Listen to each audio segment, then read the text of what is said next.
bienvenidos a esta semana especial que estamos teniendo aquí por la red Nuevo Tiempo de Comunicación titulada El Amor Vive. Estamos desde el 11 de abril y vamos hasta el día 17. También le queremos dejar un saludo a nuestros amigos de la radio que nos están escuchando a través de la radio Nuevo Tiempo. Les dejamos un gran saludo. Gracias por estar acompañándonos en esta semana especial, hablando un poco acerca del amor, este amor infinito, ¿verdad?, que Dios dejó por nosotros allí en la cruz y que nos muestra día a día. En busca de la verdad se llama el material preparado especial para esta semana, preparado con mucho cariño para ti por la Escuela Bíblica Nuevo Tiempo. Te cuento un poquito sobre este material. Es muy importante que tú puedas solicitarlo a través de las redes sociales, lo puedas solicitar a través del número de WhatsApp que aparece en la pantalla. También lo puedes solicitar a través de la página nuevotiempo.org/estudio. Este material te ayudará a profundizar tus estudios sobre la palabra de Dios. Es una guía que es a la luz de la Biblia. Es muy importante que no te pierdas este material que es totalmente gratuito. Solicítalo ahora entonces a nuevotiempo.org/estudio. También al número de WhatsApp, voy a repetirlo una vez más, +55 12 98 100 14 60. Nuevamente saludamos a nuestros amigos de Radio Nuevo Tiempo que nos están escuchando todos los días a través de este medio, también a través de las redes sociales, a través de la página de Facebook de Nuevo Tiempo y todas las redes sociales en las que estamos transmitiendo. Esta semana estamos hablando del amor vive. Un amor que vive y un amor que Dios tiene hacia sus hijos. Dios no desiste de nosotros. También estamos viendo en esta semana el amor de la familia, cómo influencia el amor de Dios en la familia y también en la sociedad.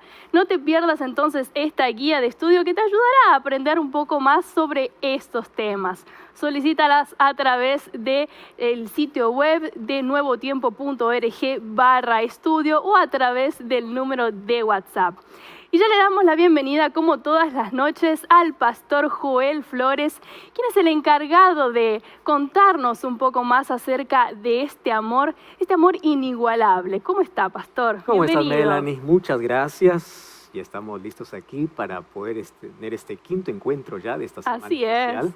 Y bueno, como siempre, trayendo un mensaje de la palabra de Dios, que es la fuente del amor, y conociendo un poquito más del amor verdadero que vive en el corazón, en la familia, en las relaciones, en la espiritualidad, en todo. Y hoy vamos a ver que ese tiene que ser un amor que hay que priorizar. Así es, pastor. Vamos a hablar justamente de la prioridad, ¿verdad?, de este amor. ¿Qué le parece si pasamos a nuestro Muy sector bien. acá, como todos Vamos los días? entonces a dialogar aquí. Vamos a dialogar, pastor, acerca de este asunto que es tan importante, ¿verdad? La prioridad que uno tiene que tener con varias cosas, ¿verdad? Con el trabajo, con la familia, pero también el lugar que uno le deja a Dios en su vida, ¿verdad? Y creo que es una de las cosas que por ahí más nos cuesta, ¿verdad?, al ser humano, que es establecer prioridades. Hay tanto para hacer, tantas cosas que quizás de las cuales preocuparse, ¿verdad? Como recién mencionábamos, por ahí la familia, las amistades, el trabajo y tantas otras cosas. Pero pastor, quizá, ¿cómo podemos hacer para priorizar nuestra relación con Dios? O por ahí, ¿qué beneficios trae poner a Dios en primer lugar en nuestra vida? ¿Qué puede contarnos quizá desde su experiencia? ¿Cómo lo vive? Mira, Melanie, hay una frase que a mí me acompaña y yo intento todos los días repetirme para mí mismo. Si Dios no es el primero, todo es teoría. Si no hay relación, haga lo que haga para poder agradarle, simplemente va a ser teoría. Y Dios no quiere teoría, Dios quiere experiencias. Así es. Solo que esto se aprende, y a veces se aprende con dolor. No siempre uno coloca a Dios en primer lugar. Para poder colocar a Dios en primer lugar, tenemos que entender que nosotros somos prioridad para Dios. Un día Él dejó toda la gloria del cielo, dejó todo el coro angelical, dejó todo para poder venir. O sea, tú y yo somos prioridad. El asunto es por qué Dios no llega a ser prioridad en nuestra vida. Yo comencé mi ministerio, primero siendo capellán en 2 colegios adventistas, Colegio Bagua y Colegio Chiclayo. Luego tuve el desafío de tener mi primer distrito misionero. Todo pastor anhela pastorear, ¿no? Estar cerca de las personas. Y yo tuve 65 iglesias y congregaciones para atender. Mi primer distrito misionero, el distrito misionero es Santa Cruz A. Uno nunca se olvida, ¿verdad? No, jamás se olvida. Luego tuve el segundo distrito, Piura D, pero bueno, el primer distrito fue Santa Cruz A. ¿Sabes que durante todo ese tiempo que estuve allí, yo aprendí muchas cosas que los hermanos me enseñaron? ¿Qué cosa es tener prioridad? Yo pensaba que ya hacía mucho para Dios. Porque para poder visitar esos lugares, obviamente, no había movilidad para poder llegar. A veces tenía uno que caminar 4, 5, 6 horas con materiales cargados. A veces yo tenía que andar en burro, en mula. Mi movilidad allí era el caballo y todos esos Pero bastante reducida. animalitos. Solo que una de las cosas que me sorprendió, es ese fervor y ese amor que los hermanos me enseñaron. ¿Qué significa poner a Dios en primer lugar? Porque es fácil decir Dios es el primer lugar en mi vida. Mas, ¿qué hacemos cuando tenemos que elegir entre dos cosas? Entre algo que para mí es necesario y la obra de Dios. Un día, unos hermanitos llegaron y me dijeron, pastor, queremos hacer una conferencia en tal lugar. Yo le dije, está bien, yo todo mi apoyo, vamos, avanzamos, todo eso. Solo que yo nunca imaginé todo lo que vivirían ellos para poder realizar esa semana de evangelismo. ¿Qué sucedió? Estaban justamente en tiempo de siembra. Era el tiempo, el momento adecuado. Ellos postergaron la actividad que iban a hacer, con el cual ellos sobrevivían, para poder realizar esa semana. ¿Y sabes qué cosa es lo que me llenó de tanto amor el corazón? Esa gente, para poder realizar esa campaña de evangelismo, caminó 4 horas cargando un motor entre 4 personas. ¿Un motor para qué? Para poder iluminar el lugar, porque no había luz eléctrica. Ah, claro. Y con motor se iluminaba. 4 horas al hombro. Qué sacrificio, pastor. Y en la noche, con lluvia torrencial, así con focos, esos focos con pilas. Sí. Ellos venían de diferentes lugares caminando 1, 2 horas para poder traer a las personas para que ellos puedan escuchar el amor de Jesús. Ahí yo entendí una cosa. Una cosa es decir, Dios es el primero en todo, Dios está encima de todo. Pero cuando yo voy a mis verdaderas prioridades, ¿cuánto pesa mi amor hacia Él? Entonces ahí yo, al ver tanta sencillez, tanta humildad, tanto fervor para poder colocar a Dios en primer lugar, inclusive de sus actividades que tenían que ver con la alimentación, con el sustento diario, con su día a día. Y el sacrificio, a pesar de las dificultades, yo dije, esto es amor. O sea, colocar a Dios en primer lugar no es decir, hoy no llueve, entonces, hoy llueve, entonces yo no voy, yo aquí nada más. Eso no es colocar a Dios en primer lugar. No es colocar más allá de nuestro esfuerzo, no es palabra, tiene que ser experiencia. Y yo puedo contar muchas experiencias donde yo aprendí allí que colocar a Dios en primer lugar tiene que ver con acciones. Entonces, en mi agenda diaria, ¿dónde está Dios? Mi primer pensamiento, ¿quién es? Cuando yo me levanto, ¿qué es lo primero que hago? ¿Y por qué debo entender esto? Porque yo soy prioridad para Dios. Y cuando tú entiendes que eres prioridad para Dios, la pregunta es, ¿cómo nosotros tendremos el coraje de colocarlo en el último lugar de nuestra agenda? Así es, pastor. Y como usted recién mencionaba, ¿verdad? Tiene muchas experiencias y en la Biblia también encontramos muchas experiencias, así que seguramente que en el mensaje de hoy estaremos con algo de eso, ¿verdad? Lo sublime de este amor Así es, que Dios pastor. tiene para nosotros. Muchas gracias. Gracias, Belani. Gracias a ti. Gracias por estar allí, conectado, sintonizando este programa. Tú que estás ahí en la radio, estás escuchando, estás allí en la TV, estás en las redes sociales. Qué bueno es que podamos tener este encuentro. Hoy vamos a ver el amor sublime de Cristo por todos nosotros. A la verdad, explicar del amor de Cristo, las palabras nunca serán suficientes, porque el amor de Dios es inexplicable, es inmedible, es incalculable, es inefable, es incomparable. Mas hoy quiero que juntos podamos reflexionar en lo que sucedió hace un poco más de 2000 años atrás. Todo el mundo en estas fechas está un poco conmovida y comienza a reflexionar en su vida, en el sacrificio de Jesús. Y hoy te pido que podamos acercarnos lo más próximo, lo más cerca de la cruz para ver qué significa el amor de Dios. Vamos al libro de San Mateo, capítulo 27, versículo 45 hasta el versículo 56. Yo quiero que tú puedas tomar tu Biblia y si no, puedas prestar mucha atención a lo que dice el texto bíblico. Dice así, Mateo 27, 45. Desde la hora sexta hubo tinieblas sobre toda la tierra hasta la hora novena. Cerca de la hora novena, Jesús clamó a gran voz diciendo, Elí, Elí, lama sabactani, Esto significa, Dios mío, ¿por qué me has desamparado? Algunos de los que estaban allí decían al oírlo, a Elías llama. Y al instante corriendo uno de ellos tomó una esponja, lo empapó de vinagre y poniéndole en una caña le dio beber. Pero otros decían, deja, veamos si viene Elías a librarle. Mas Jesús, habiendo otra vez clamado a gran voz, entregó el Espíritu. Y aquí el velo del templo se rasgó en dos, de arriba abajo, la tierra tembló, las rocas se partieron, se abrieron los sepulcros, muchos cuerpos de santos que habían dormido se levantaron. Saliendo de los sepulcros, después de la resurrección, vinieron a la ciudad santa y aparecieron a muchos.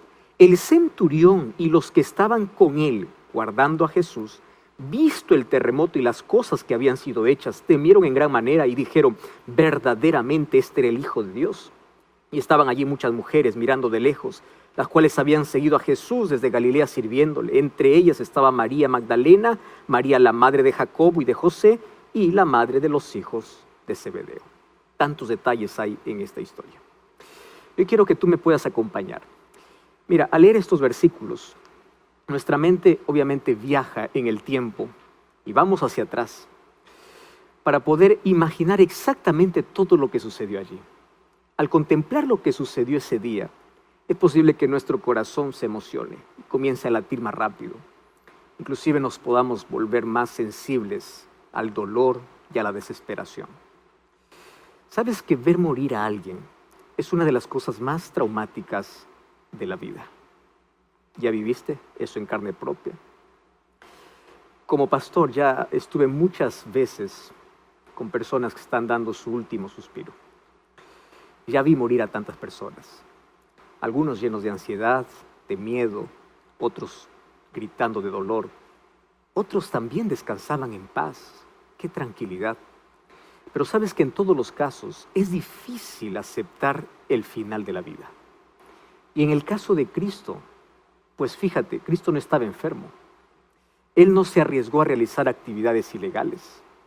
Ahora, Él estaba allí en la cruz. Y el solo estar en la cruz demuestra que la maldad del ser humano es tan grande al punto de condenar al único ser íntegro y puro que jamás existió en la historia humana.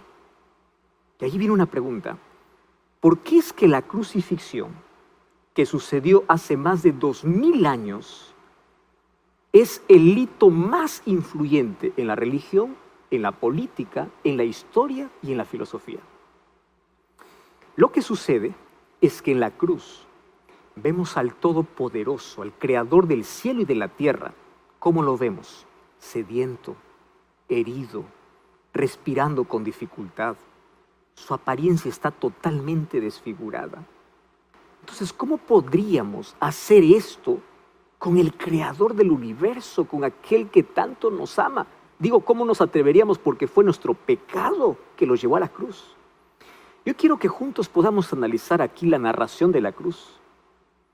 Y quiero que juntos podamos ver aquí como si estuviera en un campo de batalla, una lucha dinámica entre Dios y su adversario. Esta es una lucha entre Dios y el diablo, entre la luz y la oscuridad, entre el pecado y la gracia.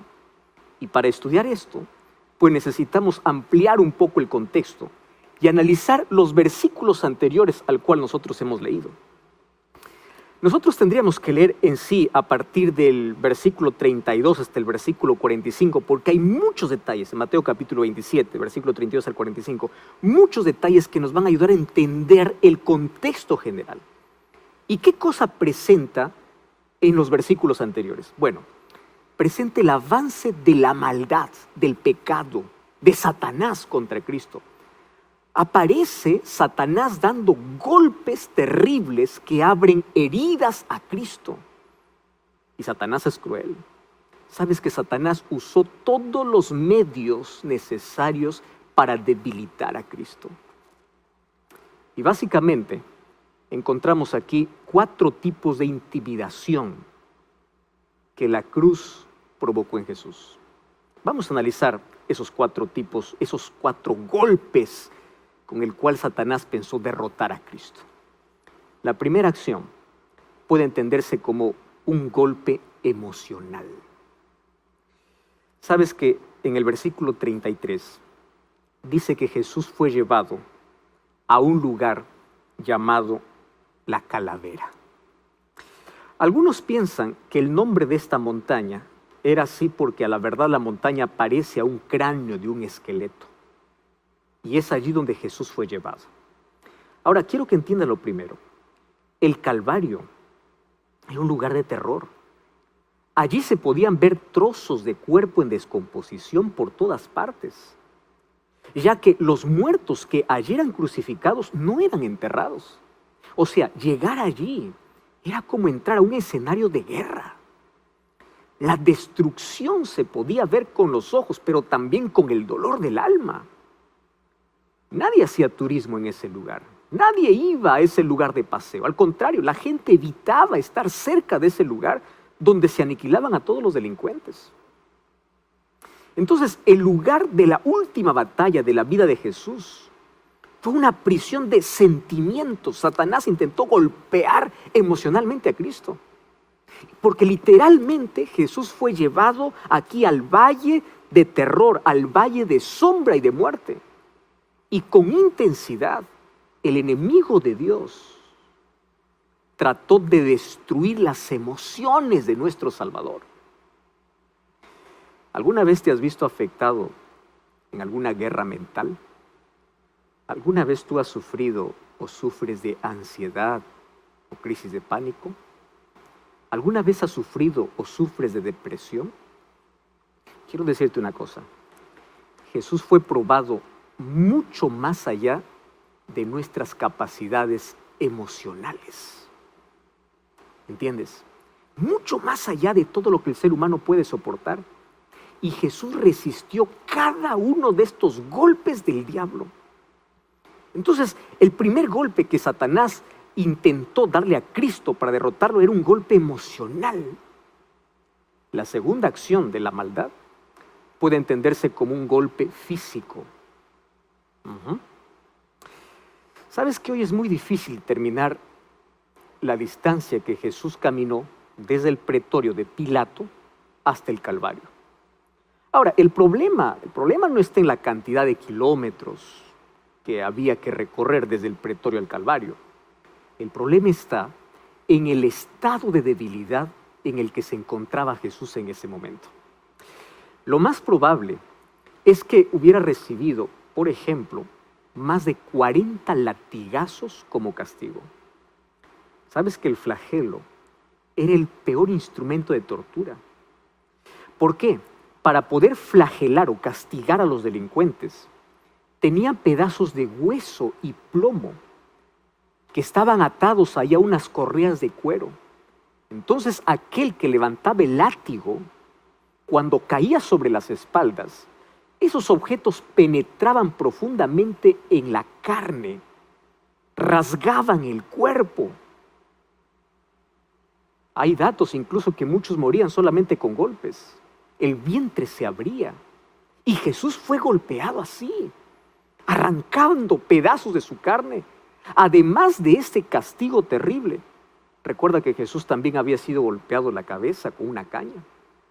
Y eso le dejó con el rostro totalmente desfigurado. También recuerda que le habían colocado una corona de espinas gruesas allí en su cabeza que le atravesó el cuero cabelludo. Ahora, en esta condición de debilidad, los soldados romanos colocaron sobre Jesús una pesada cruz que no fue hecha para él, sino para Barrabás. Y quiero que entiendas que en el cuerpo de Jesús no había un espacio que no había sido golpeado. Él sufrió los peores y crueles golpes. No había un centímetro de su piel que no esté golpeada. Ahora imagina, caminar en esas condiciones hacia la cruz, pues causó el mayor dolor físico. Ese fue un camino de sangre, un camino de dolor emocional, como también de dolor físico. Y en intensa agonía es donde se levantó el martillo para poder perforar las manos y los pies. A estas alturas quedaba poca sangre en las venas de Jesús. Jesús estaba debilitado, Jesús estaba deshidratado, Jesús sufrió una minusvalía física, estaba débil. Sin embargo, él soportó su dolor con firmeza. El texto bíblico dice que alguien trató de darle allí una bebida para poder adormecer su mente y disminuir el dolor. Pero él rechazó. Y rechazó porque para destruir el pecado, él no podía ser anestesiado.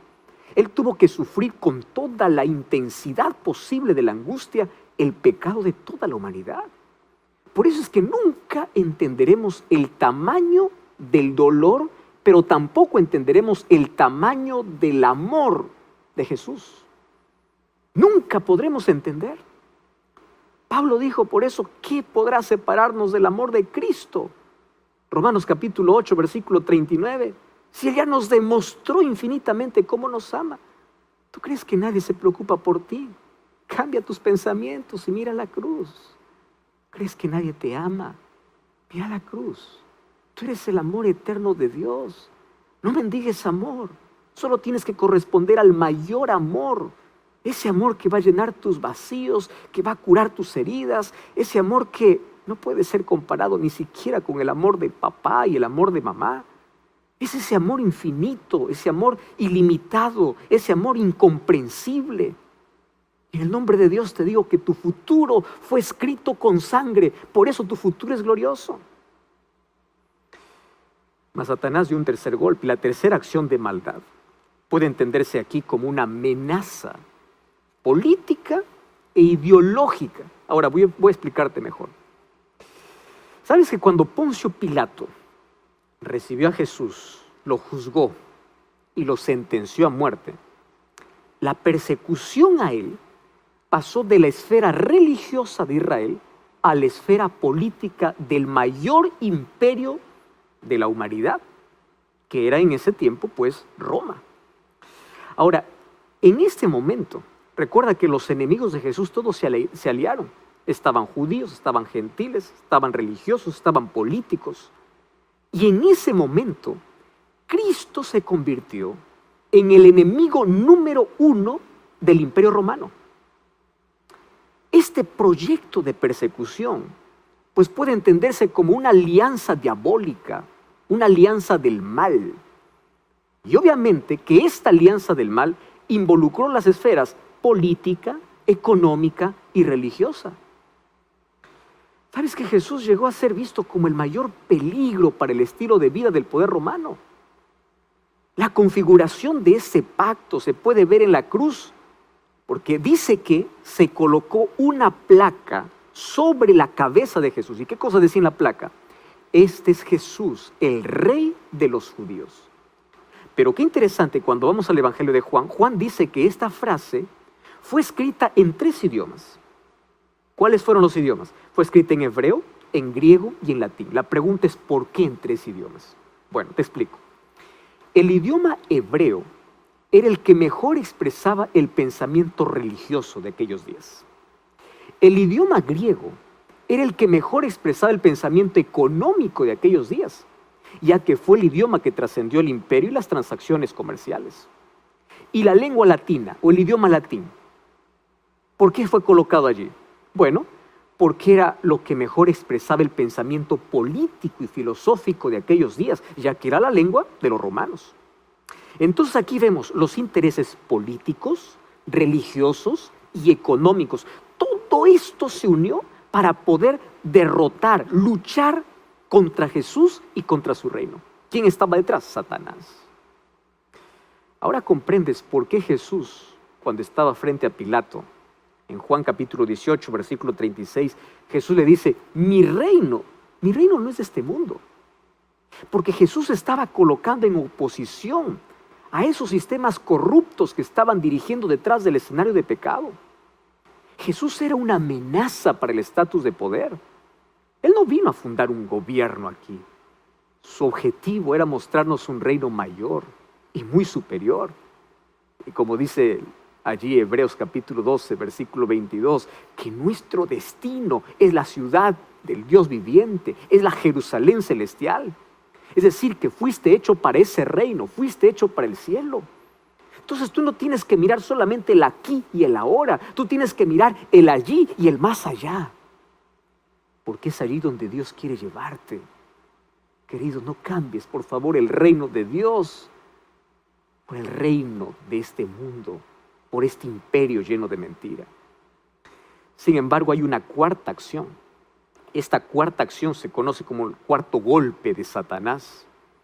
Y esto era una amenaza espiritual. ¿Entiendes? Ahora fíjate.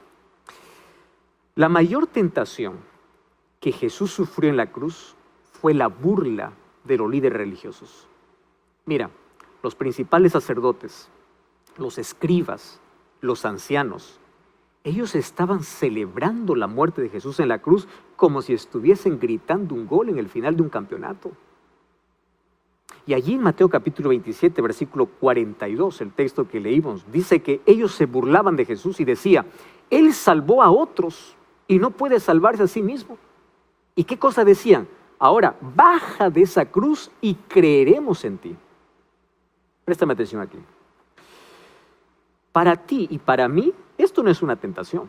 Por ejemplo, si alguien me dice, convierte estas piedras en pan, nunca será una tentación para mí porque yo no tengo poder, yo no puedo hacerlo. Pero para Dios sí, porque Él sí tiene poder. Y recuerda que después de haber ayunado durante 40 días, Satanás llegó para tentarlo. Entonces sí era tentación mostrar su poder. Si un día yo estoy herido y se ríen de mí y me dicen, hey, cúrate, bájate de la cruz, muéstrame tu poder, eso para mí nunca será una tentación. Pero si yo fuese Dios y ellos me dijeran, muestra tu poder, esto sería una grande tentación. ¿Tú sabes que Satanás estaba tentando a Jesús en la propia cruz? Dios ahí fue desafiado, así como hoy es desafiado. Hoy es desafiado por la ciencia, hoy es desafiado por el ateísmo. ¿Tú ya viste personas desafiando a Dios? Ahora, Él podría hacer las cosas más impresionantes para probar su existencia y su poder, pero sabes que esto no sería suficiente para nuestra salvación. Así que el silencio de Cristo era su única forma de poder empujar a las cuerdas del ring de batalla al pecado y Satanás. El silencio de Dios ante una oración que tú has hecho en la vida probablemente sea la manera como Él quiere ayudarte. Tú puedes estar seguro que si la mejor respuesta fuera sí, ahora lo habría hecho con la mayor rapidez del mundo. El problema es que a veces ni siquiera sabemos pedir correctamente y Dios tiene tanta paciencia y nos dice no o espera. Y es aquí donde llegamos en el contexto de la lectura que nosotros leímos al comienzo de este mensaje. Ahora, aquí quiero que prestes mayor atención aún. Hasta aquí, aparentemente Jesús está perdiendo la batalla. Imagínate que está en conflicto, Satanás y Jesús. Hasta aquí Jesús es golpeado emocionalmente, físicamente, políticamente, espiritualmente, como que Satanás está golpeando tanto a Jesús y Jesús está perdiendo. Pero allí, a los ojos de Satanás, Jesús no tenía ni tiempo ni recursos para cambiar la historia. Satanás parecía que está a punto de gritar la victoria. Pero aquí es donde comienza el paisaje a cambiar. La oscuridad se convierte en día, porque ahora Jesús toma la iniciativa. Y fíjate, el que estaba en silencio comienza a hablar. ¿Y cuándo comienza a hablar Jesús? Dice el texto bíblico, cuando la oscuridad se apodera en toda la tierra. Y esto no sucede por accidente. Tú sabes que en el Evangelio de Mateo, la palabra tinieblas aparece 6 veces antes de la cruz. Tú lo puedes comprobar allí, en Mateo capítulo 4, versículo 16, capítulo 6, versículo 23, capítulo 8, versículo 12, en fin. Ahora, en cada ocasión, ¿entiendes? En cada ocasión que menciona Mateo sobre la oscuridad, lo dice de manera simbólica más que literal. O sea, la oscuridad, ¿qué cosa representa? La extensión y el dominio del mal. ¿Correcto? Entonces, cuando Mateo dice que la oscuridad está literalmente tomando el control, la impresión que uno tiene es que la batalla está perdida. Porque el mal está intentando esconder el bien y Jesús sigue en silencio. Pero el significado es exactamente lo contrario. Porque la Biblia dice en varios lugares que Dios habita en medio de las tinieblas para traer luz. Tú puedes encontrar varios textos bíblicos, como Éxodo capítulo 19, Primera de Reyes capítulo 8, versículo 12, Salmo 97, 2. Vas a encontrar cómo Dios rompe las tinieblas. Ahora, aquí viene lo interesante. Cuando Satanás parecía triunfar, Dios estaba presente en el Calvario. Porque la oscuridad muestra al Padre apareciendo en la escena. Y esta imagen es muy significativa. Porque las tinieblas, ¿recuerdas tú que fueron la penúltima plaga que cayó sobre Egipto antes de la muerte del Cordero Pascual? ¿Recuerdas? Dice que en Egipto hubo 3 días de oscuridad. Eso está en Éxodo capítulo 10, versículo 21. Y en la cruz no hubo 3 días, en la cruz hubo 3 horas. Y es interesante notar que en la Biblia encontramos que el día del Señor o el día de juicio es descrito por los profetas como día de tinieblas. Cuando tú vas a Amós capítulo 8, versículo 9, dice, acontecerá en aquel día, dice el Señor, que Él pondrá o hará que el sol se ponga al mediodía y oscureceré sobre la tierra brillante. Cuando tú vas al libro de Sofonías, capítulo 1, versículo 15, dice que el día de la ira de Dios es un día de angustia, un día de alboroto, un día de desolación y un día de tinieblas. Un día de nubes y oscuridad. Wow. O sea, la cruz fue la mejor demostración de lo que será el día del juicio. El fin llegó a la cruz, pero ¿el fin de qué? En el momento del juicio es cuando Cristo habla. Ahora ya no puede guardar en silencio, ya no puede quedar en silencio. Entonces, la primera acción de Cristo contra el golpe del pecado fue gritar en medio de la oscuridad. Y Él grita, Elí, Elí, lama sabactani, que significa, Dios mío, ¿por qué me has desamparado? Y la multitud que vio esta escena entienden el mensaje de Jesús en la perspectiva equivocada. Jesús no estaba reclamando simplemente que el Padre lo había abandonado o la ausencia del Padre. Él se está refiriendo a una profecía mesiánica que aparece en Salmos capítulo 22. Y en Salmos capítulo 22 ya encontramos las palabras que Jesús iba a decir. Dios mío, ¿por qué me has desamparado? Aquí indica el sufrimiento y la victoria del Mesías. Ahora es interesante que Salmos capítulo 22, versículo 24, mira lo que dice el versículo 24. Porque no menospreció ni abominó la aflicción del afligido, ni de él escondió su rostro, sino que cuando él clamó, le oyó. ¿Quién le oyó? El Padre. O sea, el mismo Salmo que conoció Jesús hablaba del compromiso de Dios para hacerse presente en medio de la oscuridad, en medio de la sombra y de la angustia. Y es así que Jesús comienza su victoria contra el pecado.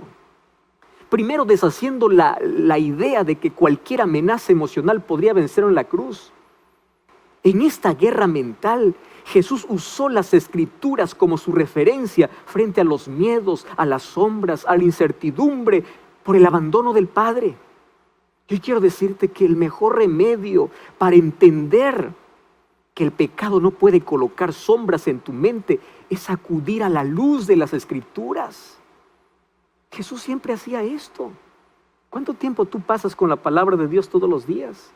La Biblia es un remedio para ti que sufres de ansiedad, porque las promesas bíblicas pueden traer paz. A través de la Biblia vas a comprender que Dios tiene el poder de vaciar tus dudas, tus temores. La promesa de Jesús es: venid a mí todos los que estáis trabajados y cargados, que yo os haré descansar.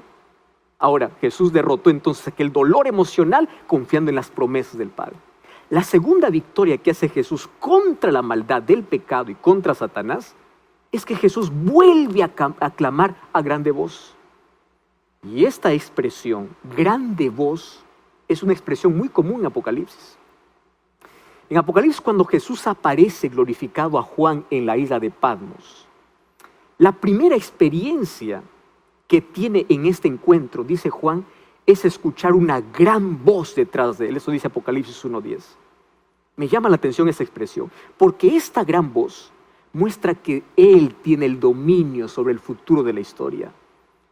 La mejor respuesta que Jesús pudo dar para el pecado ante las amenazas físicas, ante el dolor, ante los azotes que recibió, ante el golpe del enemigo, fue recordarles a todos ahí en la cruz que la próxima vez que Él levantaría la voz para gritar sería cuando aparecería como el Hijo del Hombre.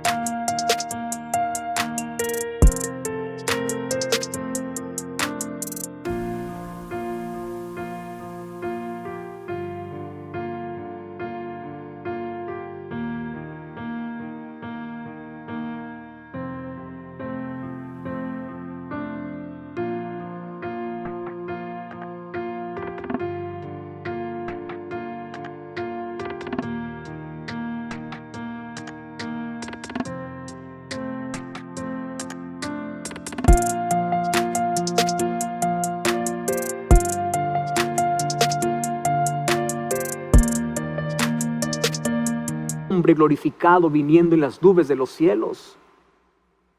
Y de esta manera Jesús se proclamó victorioso sobre la tortura, sobre los castigos físicos del pecado, señalando su poder, su autoridad y su gloria. La voz de Cristo, a pesar de ser una voz mansa y humilde, quiero que sepas que es la voz que tiene poder. Cuando Él habla, las cosas suceden. Y cuando Él clamó a gran voz, Cristo determinó la destrucción eterna del pecado, de Satanás y de sus ángeles. Así que las consecuencias más visibles en el contexto del pecado, obviamente están relacionadas con las dificultades o con los problemas físicos.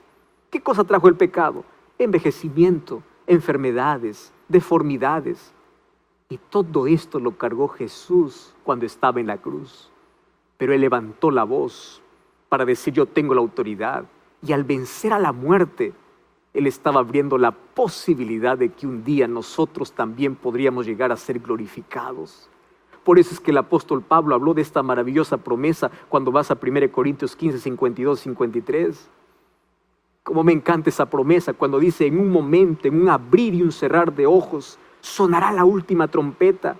La trompeta sonará, los muertos resucitarán incorruptibles, o sea, perfectos, y todos nosotros seremos transformados. O sea, la gloria de Cristo será también nuestra gloria. Aquel Cristo de la cruz levanta la voz, incluso aunque esté atado en un madero, Él proclama su poder, porque dentro de poco tiempo escucharemos otra vez más el grito de victoria, cuando se escuche de nuevo esa grande voz y los sepulcros se abran, resuciten los muertos que han descansado por fe en Cristo. El apóstol Pablo dice que también nosotros seremos transformados a imagen y semejanza de Dios. Entonces, si te preocupas demasiado por tu apariencia física, tienes algún problema, deformidad, mira la cruz. Ningún cirujano plástico podrá hacer la imagen de la gloria de Dios. Tu problema no se resuelve con una cirugía. Tu problema se resuelve con la fe, porque todos los problemas físicos desaparecerán en el día de la glorificación, cuando Jesús con fuerte voz nuevamente hable, y ese día se acerca. La tercera victoria que Jesús tiene contra Satanás, contra el pecado, es cuando Él dice: Padre, te entrego mi espíritu. Jesús había dicho en Juan capítulo 12, versículo 24, si el grano de trigo no cae en la tierra y muere, queda solo. Pero si muere, da mucho fruto. Por eso que cuando llegó el momento de su muerte, Él supo que sus frutos se multiplicarían. Así es como Jesús entregó su espíritu, no como perdedor, sino como vencedor. Y sabes que poco tiempo después vinieron las primicias de su victoria sobre el pecado. Porque el velo del santuario se rasgó de arriba a abajo, el texto dice así.